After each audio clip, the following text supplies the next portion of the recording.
बीडच्या प्रकरणामध्ये कोणालाही आम्ही सोडणार नाही।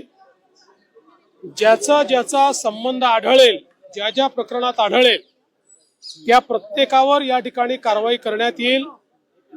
अतिशय कडक कारवाई करण्यात येईल। गुंडांचं राज्य आम्ही चालू देणार नाही। कोणालाही या ठिकाणी अशा प्रकारे हिंसा करता येणार नाही, खंडणी मागता येणार नाही। या दृष्टीने तपास अतिशय गतिशील केलेला आहे आणि त्यामुळेच आज त्यांना त्या ठिकाणी शरणागती पत्करावी लागली आहे। आता हत्येतले जे आरोपी फरार आहे त्यांना पकडण्याकरता देखील वेगवेगळ्या टीम्स या पूर्णपणे कामी लागलेल्या आहेत आणि कुठलाही आरोपी आम्ही त्या ठिकाणी